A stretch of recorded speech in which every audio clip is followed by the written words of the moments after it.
आज 23 मई 2024। इससे पहले दिन कल मैंने हिंदू मैरिज 1955 और अडॉप्शन एंड मेंटेनेंस एक्ट 1956 का जिक्र किया था।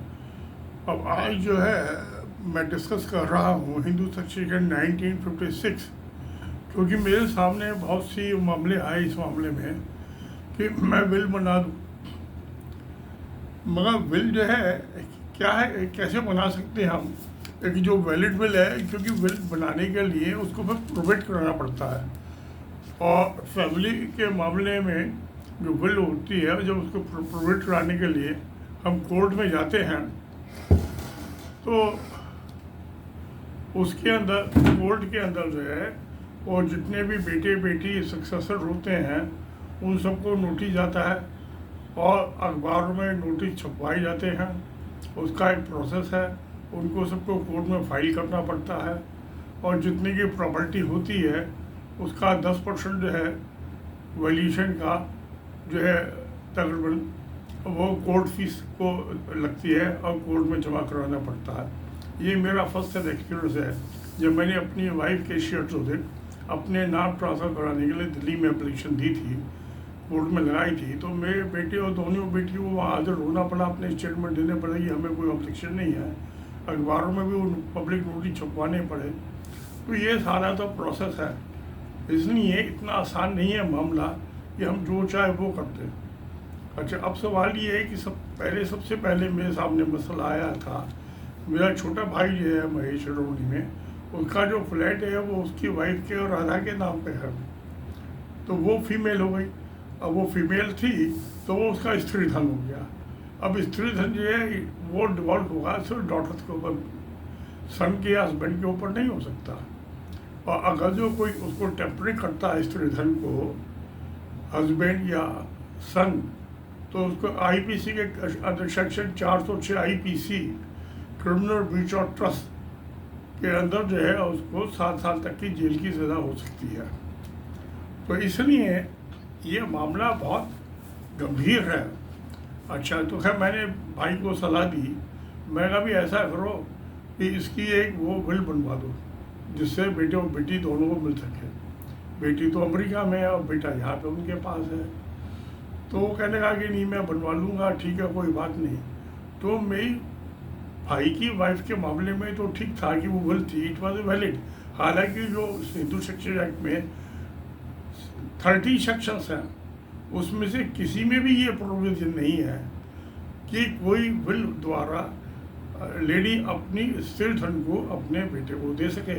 मगर हिंदुस्तान में केस लॉ भी है जो कि सुप्रीम कोर्ट ने प्रोपाउंड किया था, जजमेंट दिया था कि अगर जो वाइफ की कोई इनकम नहीं है और उसने जो उसके नाम पे फ्लैट या कोई प्रॉपर्टी मूवल परचेस की गई है वो हस्बैंड की इनकम से परचेस की है, तो उस केस में वो विल कर सकती है अपने बेटे के फेवर में भी।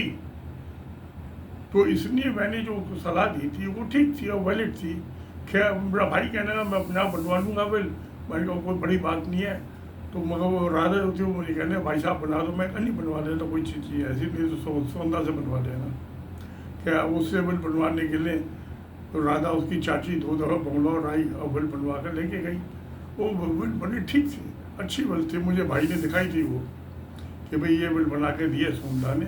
मगर ठीक है, ये लीगली परफेक्ट है, इसमें कोई दिक्कत नहीं है, क्योंकि वो राधा की कोई वाइफ नहीं थी, सिवाय सिंपल हाउस वाइफ, उसने कोई जॉब नहीं किया, कोई नौकरी नहीं की।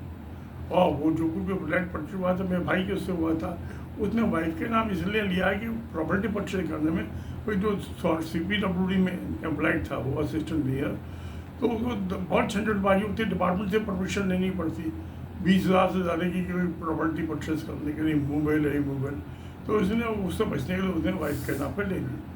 तो उस केस में तो ये वैलिड था, मगर जहाँ पे हस्बैंड और वाइफ दोनों नहीं है उस केस में विल का मामला नहीं चल सकता, क्योंकि जो ये सेक्शन 6 है इसका हिंदू सेक्शन 1956 में, तो उसमें पहले जो था ये था कि जो उसकी प्रॉपर्टी है पेरेंट्स की, फादर की, उसे बेटे को मिलती थी, बेटियों को नहीं मिलती थी।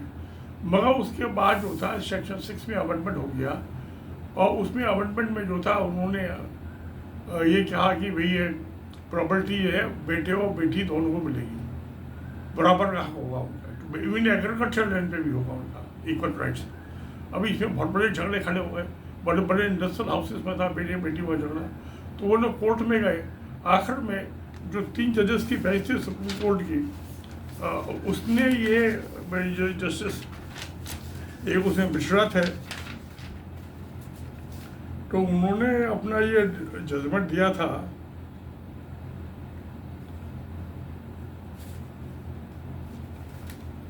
ये Justice Arun Mishra, Justice S Abdul Nazeer and Justice M.R. Shah, इन तीनों ने डिसीजन दिया, क्योंकि ये ऑर्डिनल एक्ट में अमेंडमेंट है जो कि सितंबर 1956 से लागू हुआ था। इसलिए जो सेक्शन 6 का ये अमेंडमेंट है, बेशक ये 2005 में हुआ है अमेंडमेंट, तो ये सितंबर 1956 से ही लागू होगा। अब उसके बाद कई हज़ार केसेस पड़े हुए थे। एक 1918 का भी एक जजमेंट था, उसमें भी कुछ मामला जो था गड़बड़ हो गया है, उसको क्लैरिफाई नहीं हुआ और नए नए केसेस पड़ गए।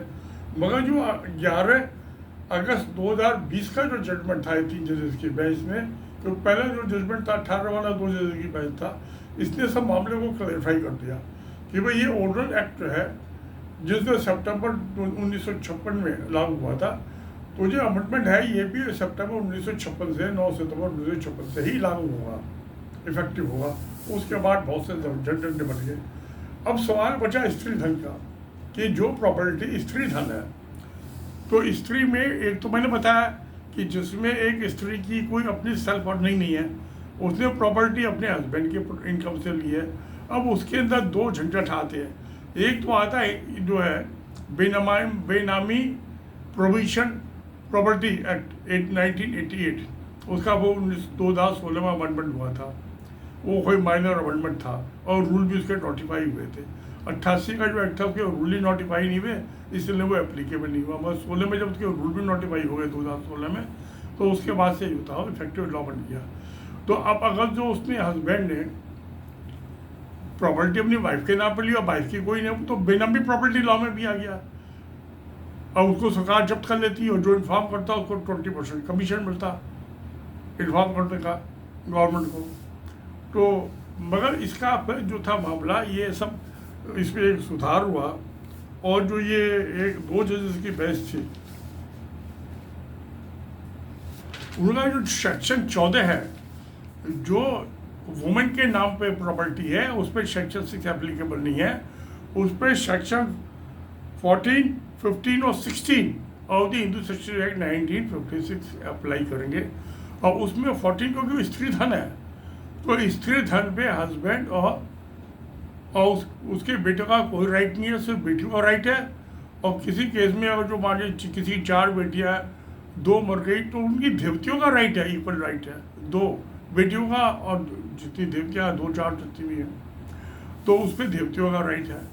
अच्छा, अब हस्बैंड का और सन का नहीं, अगर जो हस्बैंड और सन प्रॉपर्टी को टेम्पर करते हैं, तो उन पर सेक्शन 406 और 5PC criminal breach of trust में जो है मुकदमा चलेगा और उनको 7 साल तक की जेल की सज़ा हो सकती है।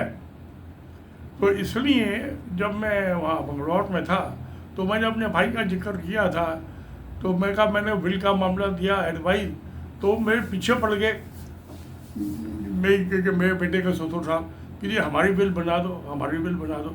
मैंने पूछा कि भाई ये प्रॉपर्टी किसके नाम पे आपका मकान अजमेर का? उन्होंने कहा ये तो इनके नाम पे है, उसके मेरी वाइफ के नाम पे। तो मैंने फिर कोई जवाब नहीं दिया। मैंने जब वाइफ के नाम पे है और मुझे पता थी डॉक्टर है, ये तो जेई था आदमी, हस्बैंड जो है सारी जिनकी असिस्टेंट, ये तो रिटायरमेंट से 3-4 साल पहले बना। तो ये प्रॉपर्टी जो है इसके मामले में विल वैलिड नहीं हो सकती, क्योंकि वाइफ जो थी वो सेल्फ अर्निंग थी और हस्बैंड से उसको 3-4 गुनी सैलरी मिल रही थी, 3-4 गुनी पेंशन मिल रही है। तो उसने अच्छा वो हाई इनकम ग्रुप वाला जो है उन्होंने उनको फ्लैट परचेज किया, उस पर उन्होंने एडिशंस कर लिए, तो वो वाइफ की प्रॉपर्टी हुई ना। तो वाइफ की प्रॉपर्टी जो सेल्फ अर्निंग है, वो मेरे भाई जैसा केस नहीं था कि उसकी वाइफ जो कोई अर्निंग नहीं थी, है वाइफ अर्निंग थी। तो इसलिए इसको जो है इसके केस में नहीं हो सकती विल, वैलिड विल नहीं हो सकती। प्रोबेट के टाइम पे जो है किसी भी बेटी ने या किसी देवती ने उसके ऑब्जेक्शन रेज कर दिया कि उनको नोटिस आएगा। जो 15 साल से बड़ी जो है देवतियाँ हो गई हैं उनको भी कोर्ट से नोटिस आएगा, अखबार में भी उनके नाम छप रहे ये फैमिली कौन कौन है इसकी, वो SDM से इशू होगा, फैमिली सर्टिफिकेट पे है। तो इस मामले में मैं फिर जब उन्होंने कहा, मैं तुमको जवाब ही नहीं दिया, मैंने कहा उनको कह दिया था मैं इनडायरेक्ट, फिर मैंने बेटे को बता दिया था और बहू को अपनी डॉटर लॉ को कि भाई इस मामले में ये दोनों डिफरेंट है। इसमें सेक्शन 14, 15 और 16 एप्लीकेबल है, और उसमें 14 में क्लियर कर दिया है कि स्टिल सन जो है उसको टेम्पर नहीं किया जा सकता हस्बैंड और सटी द्वारा, करेंगे तो वो जेल की सजा, क्रिमिनल लॉ का सही है। तो अब फिर उसके बाद फिर वो जब हम दिव्य श्री लाइन में रहते थे तब मैं उनके ये बताते कि साथ ही मैंने फिर उसको कोई जिक्र ही नहीं किया। मुझे बिल बनाने में क्या 1 घंटे का टाइम लगता, उसमें और भी बहुत सी चीज़ें देनी पड़ती, फिर वो मैं चुप लगा गया। फिर जब मेरे बेटे ने श्री राम में अपना एक विलामट परचेज कर लिया, एक ऑफर परचेज कर लिया, वो तो किराए का था दिव्य श्री लाइन वाला, उन्होंने फिर मुझसे एक दफ़ा जिक्र किया, मैंने फिर चुप लगा गया, मैंने कोई जवाब ही नहीं दिया। तो बाद में जो था जब अलग में हुआ तो मैंने बेटे को कहा, तो मेरी बहू भी थी वहाँ पे, उसने सुना क्या, तो मेरी बहू कहने लगे जो डॉटर ला कहने पापा बेटियों को नहीं चाहिए। मैं कहा बेटा तुमसे अपनी बात कर सकते हो, तुम 3 बहनें हो, तुम बाकी 2 बहनों की बात करने की you have no legal authority. तुमको क्या पता क्या कर रही है क्या नहीं कर रही है, एक तुम्हारी माँ कब मरेगी कब जिएगी कुछ पता है, कौन मरेगा दिएगा। तो मैं कहा तुम अपनी बात करो सर, तुमको नहीं चाहिए, बड़ी अच्छी बात है, तो वो बाकी 2 बहनें ले लेंगी उनकी, मगर इसको जो है तुम्हारे भाई को नहीं मिल सकती है। वो ये इन्होंने बिल बना भी दी तो प्रोबेट के स्टेज पे जो है वो डिसमिस कर देंगे। अच्छा वो जो उसकी मकान की वैल्यूएशन होगी 10% वो जमा करना पड़ेगा कोर्ट फीस में, जो प्रॉपर्टी का।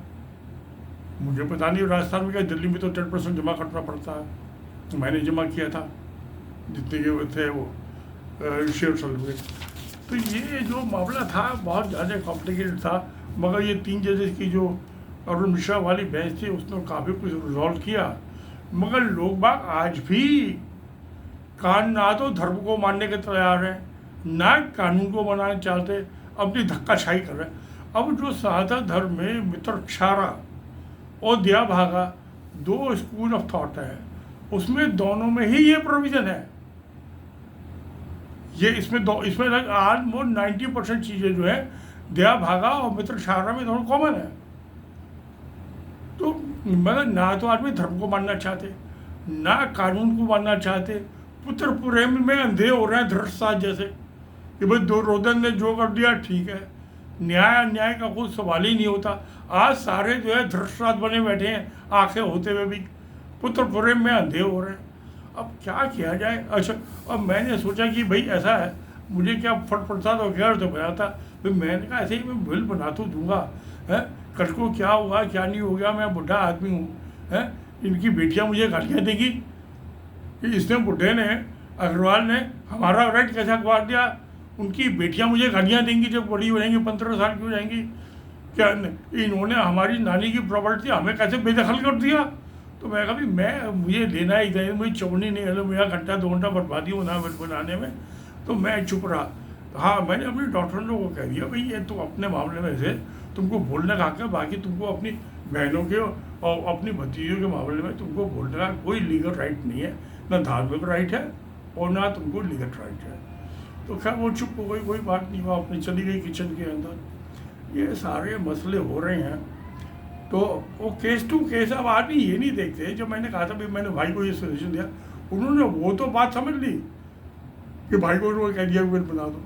तो भाई उस सिचुएशन है कि वो अर्निंग नहीं थी, उसके केस में फीसिबल है।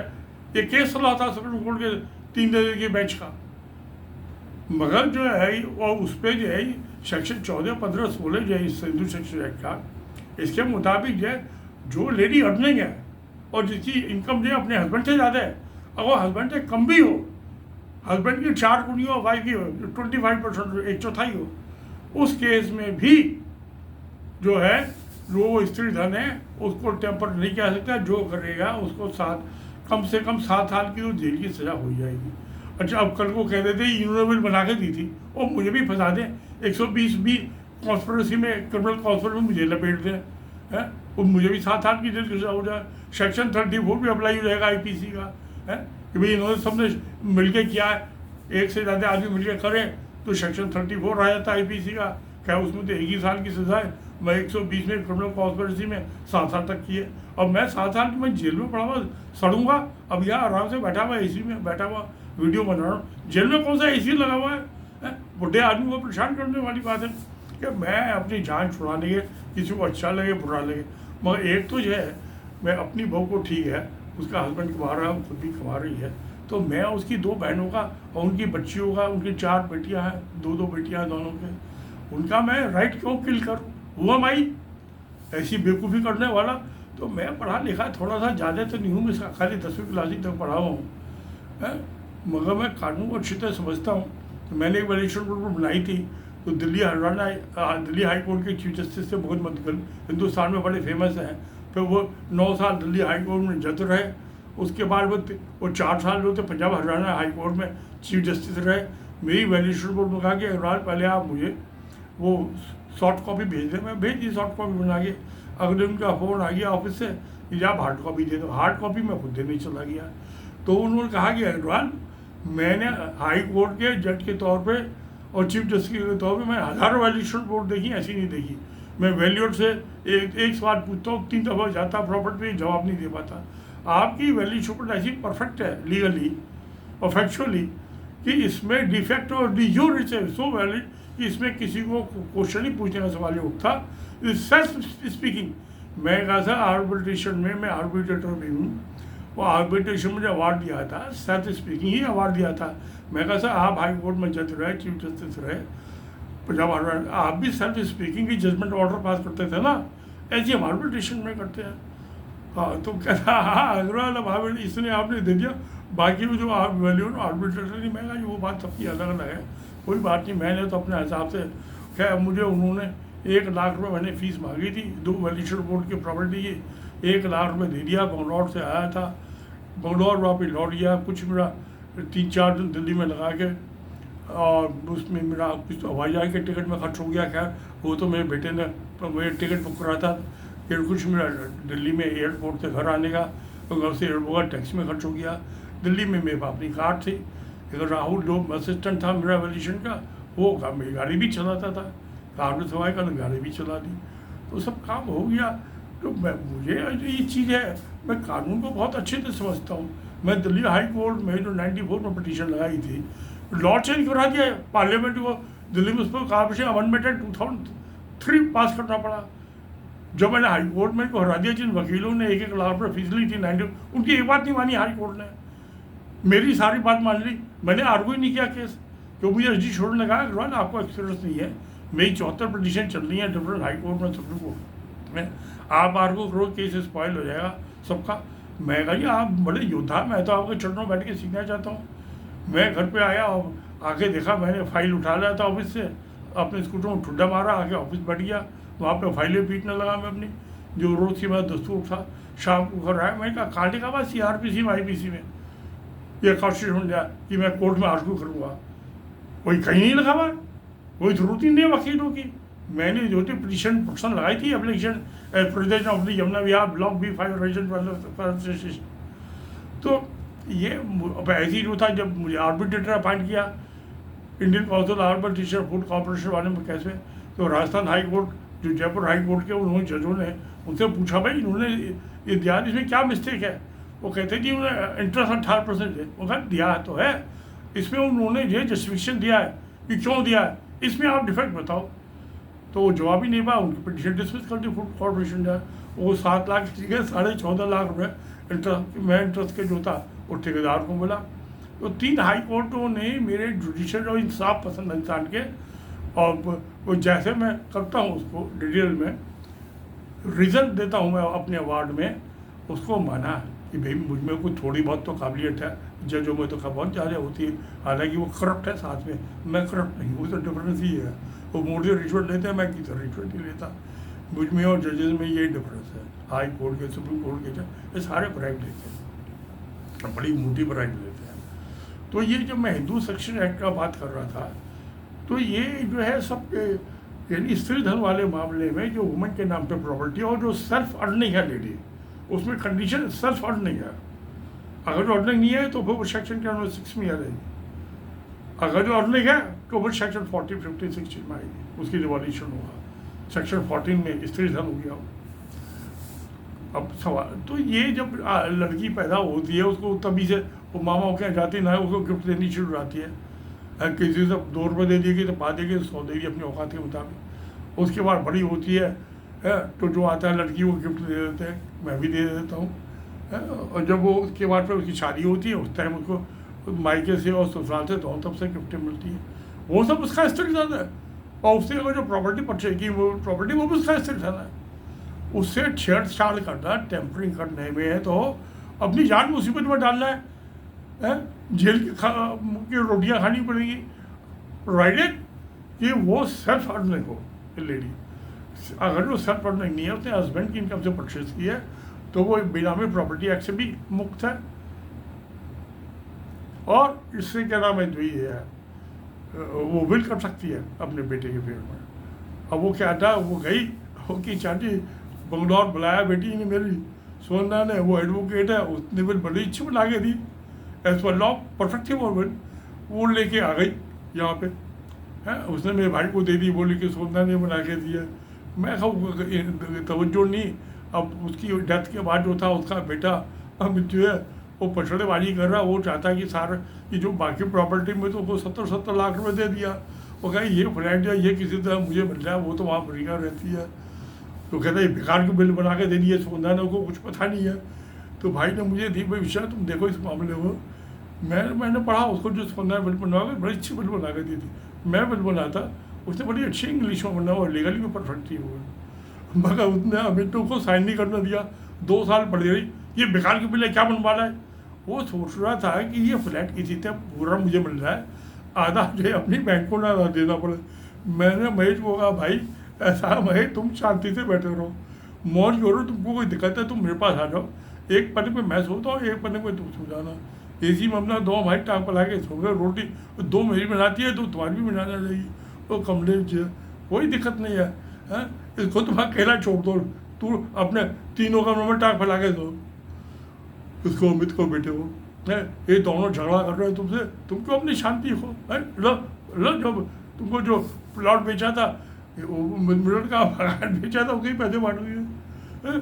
जो सार्वजनिक की कमाई थी दोनों बच्चों को बांट दी। अब तुम पर पेंशन बची है। हाँ बस मैं बहुत करो पेंशन तो तुम्हारी जीते जी कोई ले नहीं सकता। मुझे मेरी बेटी को मेरी मिलेगी, छोटी बेटी को 15 पेंशन, वो मेरे मरने के बाद में जीती थोड़ा ना मिल जाएगी।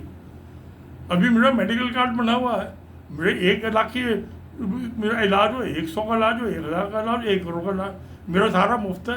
अभी मैं वहाँ दिखा के आया था उसको, आई वाली को है। सरकार वैसे देती है 600 रुपये फीस, सरकार देती है 350। तो वो कहने अंकल एक दफ़ा हो रहा है जनाब, वो 700 रुपये हो जाते 2 दफ़े में।